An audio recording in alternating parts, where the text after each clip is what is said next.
নমস্কার, আমি অনিন্দা। আজ শোনাব কবিগুরু রবীন্দ্রনাথ ঠাকুরের কবিতা ধুলা মন্দির। ঈশ্বরের বাস কর্মযোগে যুক্ত মানুষের মাঝে। মানবিকতাকে সঙ্গে করে কর্মযোগে যুক্ত হওয়ারই নাম প্রকৃত ধর্ম।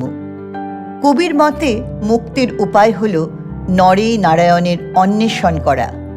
শুনুন এই কবিতাটি আমার কণ্ঠে। ভজন, পূজন, সাধন, আরাধনা সমস্ত থাক পড়ে রুদ্ধ দ্বারে দেবালয়ের কোণে কেন আছে সরে? অন্ধকারে লুকিয়ে আপন মনে কাহারে তুই পুজিস সঙ্গোপনে? নয়ন মেলে দেখ দেখি তুই চেয়ে, দেবতা নাই ঘরে। তিনি গেছেন যেথায় মাটি ভেঙে করছে চাষা চাষ, পাথর ভেঙে কাটছে যেথায় পথ, খাটছে 12 মাস। রৌদ্রে জলে আছেন সবার সাথে, ধুলা তাহার লেগেছে 2 হাতে। তাঁরই মতন সূচি বসন ছাড়ি আয়রে ধুলার পরে। মুক্তি?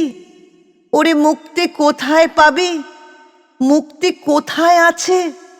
আপনি প্রভু সৃষ্টি বাঁধন পড়ে বাঁধা সবার কাছে। রাখরে ধ্যান, থাকরে ফুলের ডালি, ছিঁড়ুক বস্ত্র, লাগুক ধুলাবালি। কর্মযোগে তাঁর সাথে এক হয়ে ঘর্ম পড়ুক ঝরে।